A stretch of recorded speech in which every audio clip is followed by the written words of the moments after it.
Chairman साहब, आपसे जानना चाहूँगा कि आप झज्जर से चेयरमैन हैं और कप्तान बिरधाना जो है वो जिला परिषद के चेयरमैन हैं और सरकार जो है 10 साल से आपकी सरकार रही है, लेकिन फिर भी लोग ये बात क्यों उठाते हैं कि झज्जर में विकास नहीं हुआ है? पहले तो आप सभी साथी यहाँ आए इसके लिए आपका धन्यवाद और आपके सभी दर्शकों को मेरी तरफ से नमस्कार। जहाँ तक बात विकास की है, भाई कप्तान लगभग 2 साल से जिला परिषद के चेयरमैन है और मुझे भी 2 साल से ऊपर हो गया नगर परिषद की जिम्मेवारी शहर के लोगों के आशीर्वाद से मेरे पास है। विकास की जो बात है, ये जो विपक्षी दल हैं ये तो एक तरह का एजेंडा लेके चल रहे हैं। मैं आपसे एक बात पूछता हूँ, और जो लोग इस बात को कह रहे हैं कि 2 साल से विकास नहीं हो रहा झज्जर में या झज्जर विकास के मामले में पीछे है, यहाँ से माननीय गीता भुक्कल जी लगातार 15 साल से विधायक है। 3 योजना उन्होंने होगी, 2014 से 2009 से 14 तक वो मंत्री भी रही हैं, उसके बाद लगातार 2 योजना से वो विधायक रही हैं। क्या विधायक के नाते उनकी जिम्मेवारी नहीं है कि वो अपने हलके का विकास कराएं? और मैं आपको बताऊं, ये ऐसी सरकार है जिन्होंने विपक्ष के जो विधायक है वहाँ उनको भी आप अपने हलके में विकास के कार्य कराने के लिए पैसा दिया है, लेकिन हमारी विधायिका ने झज्जर हलके की मूलभूत जो समस्याएं हैं उनकी तरफ कभी ध्यान नहीं दिया। हफ्ते 2 हफ्ते में एक बार आना, बाकी चंडीगढ़ रहना।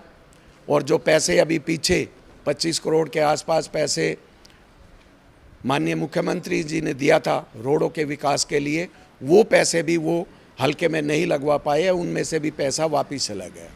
तो ये बात कहना बिल्कुल गलत है कि विकास कार्य भारतीय जनता पार्टी के शासन में हर क्षेत्र में विकास कार्य बढ़िया हो रहे हैं। हर गरीब आदमी, गरीब से गरीब लेके और समाज की जो भी एक हर आदमी की दैनिक जो ज़रूरतें होती है उनको ध्यान में रख के सभी काम करवाए जा रहे हैं। तो इस बात से ये गलत है, ये गलत एजेंडा है कि विकास कार्य नहीं हुए। अगर नहीं हुए तो वो उनका जो कार्य क्षेत्र था या उनके संज्ञान के जो कार्य थे वो उन्होंने नहीं कराए। इस बात से पूरे मैं तो ये कहूँगा कि झज्जर विधानसभा के लोग इस बार माननीय गीता भुक्कल से बिल्कुल नाराज़ हैं और इस बार निश्चित रूप से यहाँ से परिवर्तन होगा और भाई कप्तान बिरधाना यहाँ से भारतीय जनता पार्टी के विधायक बनेंगे, इस बात में कोई दो राय नहीं। चेयरमैन साहब, एक आपकी पार्टी पर बार बार आरोप लगते हैं कि आपकी पार्टी जो है जात पात की राजनीति करती है, जाट वर्सेस गैर जाट की राजनीति करती है। नहीं, ये तो उनका आरोप है ना, वो आरोप लगा रहे। कौन कहता है? भारतीय जनता पार्टी एक ऐसी पार्टी है, पीछे माननीय मुख्यमंत्री जी ने भी एक हमारे ये नारा दिया था कि हरियाणा एक और हरियाणवी एक, तो उसमें जात पात का तो कोई विषय ही नहीं है। और ये कौन कहता है कि जाट तो बीजेपी के साथ भी है, बहुत ज़्यादा है, ऐसा नहीं है। और देखिए मेरी बात सुनो, ये बात वो लोगों को भ्रमित करने के लिए कह रहे हैं कि जाट बीजेपी भाई जाटों को पसंद नहीं करती या जाट बीजेपी के साथ नहीं है, ये गलत बात है। 36 बिरादरी के लोग भारतीय जनता पार्टी की अच्छी नीतियों के कारण, आज मैं एक बात और बताऊं, 10 साल से हरियाणा में भारतीय जनता पार्टी का राज है और तीसरी बार भी इन्हीं अच्छे कामों के कारण भारतीय जनता पार्टी को लोग पसंद करते हैं और तीसरी बार लगातार जैसे सेंटर में हमारी मोदी जी के नेतृत्व में सरकार बनी है, यहाँ नायब सिंह सैनी के नेतृत्व में तीसरी बार हरियाणा में भारतीय जनता पार्टी की सरकार बनेगी। इस बात में बिल्कुल कोई उच्च नहीं। चलिए, हमारे साथ भारतीय जनता पार्टी कुछ और भी वरिष्ठ नेता हमारे साथ मौजूद हैं। सर, आपसे जानना चाहूँगा, जिस तरीके से कांग्रेस पार्टी ने अपनी 7 गारंटियाँ जारी की हैं और उसके बाद से कांग्रेस पार्टी ये कह रही है कि जो ये गारंटी है हम इनको लागू करेंगे, तो आपकी पार्टी जैसे पेंशन है बुजुर्गों की, आपकी पार्टी ने कोई संकल्प पत्र में ऐसा कोई वादा नहीं किया। महिलाओं के लिए ज़रूर आपकी पार्टी ने 2100 रुपये किए हैं, कांग्रेस पार्टी के 2000 रुपये थे। तो वे कह रहे हैं कि कुछ आप लोगों ने उनका कॉपी पेस्ट किया है, उनकी 7 गारंटियों में से आप लोगों ने अपने संकल्प पत्र में कुछ वादे कॉपी पेस्ट कर दिए हैं। देखो, ये तो कॉपी पेस्ट वाली जहाँ तक बात है, कॉपी पेस्ट कांग्रेस ने हमारी नीतियों का किया है, हमारे घोषणा पत्र का किया है। पिछले 10 साल से सेंटर के अंदर माननीय मोदी जी के नेतृत्व में जो सरकार चल रही है उसने सभी समाज के लिए, गरीब के लिए, व्यापारी के लिए, किसान के लिए, युवाओं के लिए, पहलवान के लिए, सबके लिए काम किया है। हरियाणा की सरकार ने भी सभी वर्गों के लिए काम किया है। और पेंशन की जहाँ तक गारंटी की बात है, हुड्डा जी के राज में 1,000 रुपये पेंशन थी। आज भारतीय जनता पार्टी की सरकार ने उस पेंशन को 3,000 रुपये करने का काम किया है। हमारे यहाँ उस गारंटी का ये है कि लगातार वो पेंशन जो है वो बढ़ रही है, हर साल बढ़ रही है और उसके अंदर लगातार बढ़ोतरी है। हरियाणा ऐसा प्रदेश है पूरे हिंदुस्तान के अंदर जहाँ सबसे ज़्यादा सामाजिक पेंशन सरकार दे रही है। आप जब पहलवानों की बात करते हैं तो दिल्ली का हमें याद आता है, जहाँ पर विनेश फोगाट तमाम पहलवानों के साथ क्या कुछ हुआ था। कांग्रेस बार बार इस मुद्दे को उठा रही है कि आप लोगों ने पहलवानों के साथ क्या अत्याचार किया था, और आप लोग पहलवानों की बात करते हैं। वो पहलवानों का जो मुद्दा ये उठा रहे थे, वो पहलवान आज उनकी कैंडिडेट बना दी गई है सरकार के अंदर। और सुप्रीम कोर्ट में भी जो मुकदमा इन्होंने दायर किया वो खारिज हो चुका है। भारतीय जनता पार्टी पहलवानों के साथ है, रहेगी और हमेशा साथ रहेगी। पहलवानों के लिए आज जितना सम्मान हिंदुस्तान के अंदर भारतीय जनता पार्टी की सरकार, चाहे हरियाणा की सरकार है चाहे केंद्र की सरकार है, पहलवानों को, किसानों को किसान निधि के रूप में पहलवानों को जितना पैसा आज भारतीय जनता पार्टी दे रही है, उनकी प्रैक्टिस के लिए जो नर्सरियां खोल रखी हैं उनमें भी पहले पैसा देती है। इससे पहले किसी सरकार ने दिया हो तो मुझे बता दो आप। एक आप लोग, हरियाणा जो है किसान प्रधान देश रहा है, हरियाणा में तकरीबन किसान है। आप लोगों ने कहा कि आप सभी फसलों पर एमएसपी देंगे, लेकिन आवाज़ ये उठ रही कि आप लोगों ने क्या ये चुनावी वादा किया है? अभी तक सभी फसलों पर आप लोगों ने एमएसपी दिया नहीं, क्योंकि चुनाव के वक्त आपने ये घोषणा की है। हमारे यहाँ जो भी बात कही जाती है उसकी गारंटी होती है। मोदी जी ने भी चुनाव में कहा कि ये हमारी गारंटी है। और एमएसपी, हरियाणा ऐसा पहला राज्य है जहाँ सभी फसलें एमएसपी पे खरीदने की बात कही गई। कैबिनेट में ये पारित हो गया। कैबिनेट का जो फैसला होता है वो हमेशा लागू होता है। भारतीय जनता पार्टी की कोई भी घोषणा या उसका जो आश्वासन होता है वो पक्का होता है, कैबिनेट में पारित करके उसके बाद लागू किया जाता है। कांग्रेस की तरह केवल घोषणा करके नहीं रखते। भारतीय जनता पार्टी ने अपने घोषणा पत्र में जितनी भी बातें कही हैं वो सारी धरातल पे उतर रही हैं। और लगातार भारतीय जनता पार्टी समाज के गरीब तबके के लिए काम कर रही है, क्योंकि भारतीय जनता पार्टी का जो अंत्योदय का नारा है, पंक्ति में बैठे हुए अंतिम व्यक्ति तक सरकार की योजनाओं का लाभ पहुंचाने का जो संकल्प भारतीय जनता पार्टी ने ले रखा है, उस संकल्प को हम हमेशा धरातल पर पूरा करते हैं और वो आपके सामने है। अगर हम झज्जर हल्के की हम बात करते हैं तो ये पूरा का पूरा एरिया, कुडा साहब कहते हैं कि हमारा गढ़ है, लगातार हम यहाँ से जीतते आ रहे हैं। तो आप इसको, इस मिथ को कैसे तोड़ेंगे? इसको हम नहीं, जो हरियाणा की जो जनता है और झज्जर की जो जनता है, इस बार उन्होंने पक्का मन बना रखा है। हुड्डा साहब जो इस गढ़ की बात करते हैं, आपने कल और परसों उनके कार्यक्रम देखे होंगे, आज भी उनके कार्यक्रम चल रहे हैं। कबलाना में जो कार्यक्रम था, उनके जो मुख्यमंत्री की बात करते हैं, वो सरकार की चौधर की बात करते हैं, जिनके कार्यक्रमों में 100, 150 की संख्या में लोग पहुंच रहे हैं।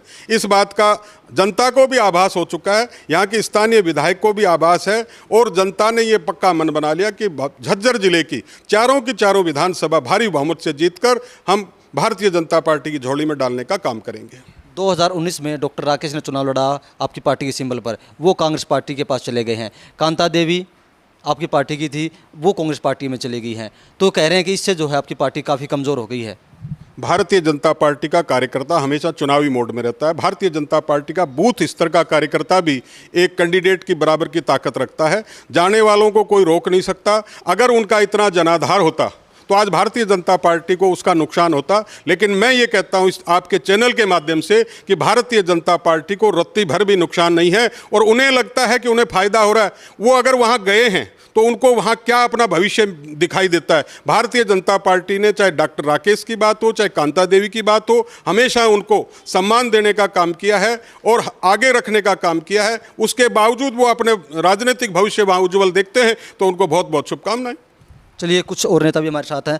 जी, आप बताइए कि झज्जर की हम बात करते हैं, डॉक्टर कप्तान विधाना जो है यहाँ से चुनाव लड़ रहे हैं आपकी पार्टी के, तो आप लोगों की क्या रणनीति रहेगी कि किस तरीके से चुनाव को आगे बढ़ाया जाए, कैसे जीत जो है वो हासिल की जाए, जो 3 बार लगातार विधायक रही है उन्हें हराया जाए? मैं तो ये कहना चाहूँगा कि 15 साल से तो बहन जी विधायक हैं और उससे 5 साल पहले हरिराम जी विधायक थे। लगातार झज्जर विधानसभा क्षेत्र के लोगों ने अपना आशीर्वाद कांग्रेस के साथ रखा है और जो दिक्कतें अभी आप पीछे लोगों ने बताई है, इसमें कहीं ना कहीं जो हमारी प्रेजेंट विधायिका थी उनकी जिम्मेवारी बनती थी कि वो रोड पर आएँ और अपना हिसाब दें कि सरकार की तरफ से जो उनको अनुदान मिला है यहाँ क्षेत्र के विकास के लिए कि वो कहाँ गया, सबसे पहली बात। दूसरी बात मैं कहूँगा जो हमारा संकल्प पत्र है उसमें दो मुख्य बातों पे मैं जिक्र करना चाहूँगा। सबसे पहली बात तो है 300 यूनिट बिजली फ्री देने की जो कांग्रेस के उसमें, और हमारे मोदी जी ने जो सौर ऊर्जा योजना, सूर्य योजना के तहत जो ये सौर ऊर्जा की प्लेट्स फ्री देने का काम, फ्री क्या सब्सिडी देने का काम करा है, तो हम ये जनता को बता रहे हैं कि हम फ्री के लॉलीपॉप नहीं बांटते हैं। हमारे पास इस बात का एक कंपैरिजन है कि हम सौर ऊर्जा के माध्यम से उसको बिल को जीरो करने जा रहे हैं, ना कि कोई उनको लॉलीपॉप दे रहे हैं 300 बिजली यूनिट मिलेंगे या नहीं मिलेंगे। उससे दो फायदे हैं, एक तो बिजली का मीटर फ्री हो जाएगा, दूसरा जो एक्सेस बिजली मिलेगी वो ऐसे लोगों के काम आएगी जिनके पास बिजली नहीं है। दूसरी मैं बात करूँगा जो आज का जो हॉट टॉपिक है वो है अग्निवीर योजना का। अग्निवीर योजना की इतनी ज़्यादा भर्त्सना करी गई है और भका के, उसके लिए मैं कहूँगा हमारी हरियाणा गवर्नमेंट ने उनकी नौकरी को पक्का करने का और उनको 100% नौकरी मिले ट्रेंड होने के बाद, जिससे हमारा युवा, ऐसी उम्र होती है ये टीनेज होती है जिसमें युवा भटक जाता है, नशे की गर्त में जाना शुरू हो जाता है, लोगों में गलत संगत में पड़ जाता है। हमारी ये भविष्य की योजना है अग्निवीर योजना। इसमें जो हमारे न्यू जनरेशन होगी, जो हमारा भविष्य होगा, वो देशभक्ति की तरफ जाएगा, राष्ट्र की सोचेगा, अपने परिवार की सोचेगा और अड़ोस पड़ोस में उसका अच्छा संदेश जाएगा। और नौकरी की गारंटी, इससे अच्छी कोई योजना हो सकती है? आज आप देखिए बांग्लादेश में क्या हाल है। अगर वहाँ पे हमारा युवा हथियार चलाने की या और ऐसी अपने अंदर क्वालिटी रखता तो वो अपनी बचाव कर सकता था। ऐसा किसी के साथ भी हो सकता, किसी भी देश में हो सकता है। मैं तो ये कहूँगा युवाओं, आप अग्निवीर योजना को अडोप्ट करें। उसमें अब तो गारंटी बढ़ा दी है, काफ़ी टाइम कर दिया उनको, पैसे भी 40 लाख से ऊपर मिलेंगे जब वो आएंगे और नौकरी की गारंटी होगी। इससे अच्छी योजना कोई हो सकती है? दूसरी एक बात मैं और चर्चा करना चाहूँगा, हमारे प्रधानमंत्री जी की थी स्वामित्व योजना, प्रधानमंत्री स्वामित्व योजना। उसके तहत झज्जर शहर में जो हमारे दुकानदार भाई 20-25 साल से दुकानों में बैठे थे, उनको हमने मालिक बना दिया।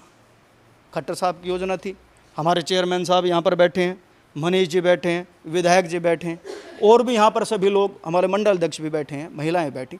जो लोग अपने कागज़ लेकर आए, हरियाणा गवर्नमेंट की जो भी ज़मीनें थी, दुकान थी, मकान थे, जिनमें हमारे लोग बैठे थे, उनको मालिक बना दिया कम से कम रेट में। मैं ये पूछना चाहता हूँ कि जो कांग्रेस गवर्नमेंट है वो वक्फ बोर्ड बिल पे चुप है। केवल इस बात को, अभी तो हम ये कह रहे हैं कि वक्फ बोर्ड जो है उसमें 40 अमेंडमेंट करने के लिए हम कह रहे हैं, उसमें हम अभी ये नहीं कह रहे कि मालिक बना देंगे या नहीं बना देंगे। कम से कम उनका डिमार्केशन हो गया, पॉइंट आउट तो हो जाए कि वक्फ बोर्ड की कौन कौन सी प्रॉपर्टियां हैं। वो तो नोटिस भेजते हैं और अपनी प्रॉपर्टी मान लेते हैं उसको। इस बात पे विधायिका से पूछना चाहिए। झज्जर की जनता को मैं आपके चैनल के माध्यम से अपील करता हूं, उनसे पूछिए आप कहां खड़ी हैं इस मामले में। हम पूछना चाहते हैं बहन जी से, 17 दिसंबर 2023 को झज्जर की जनता ने झज्जर को अयोध्या बना दिया था। हर व्यक्ति राम जन्मभूमि के में जो मंदिर बना उसमें अपना योगदान देने के लिए तैयार थी। माताओं बहनों ने कलश यात्रा निकाली थी, अक्षर वितरण का काम हुआ था। बहन जियों को यहाँ पर जो बैठी हैं और जनताओं से पूछना चाहिए, भाई राम जी की धोख मार आए, मंदिर में दर्शन करके आए कि नहीं। ये 5-4 मुद्दे हैं, इस बात को हमारी विधायिका से लोगों को पूछना चाहिए और आगे झज्जर में वो क्या करने जा रही हैं, क्या करेंगे, इस बारे में पूछना चाहिए। तो चलिए, तो सुना आपने कि जो बीजेपी के नेता है उनका क्या कुछ कहना है, लेकिन इस बार इतना ज़रूर है कि इस बार जो हरियाणा का चुनाव है उसमें कांटे की टक्कर देखने को मिल रही है।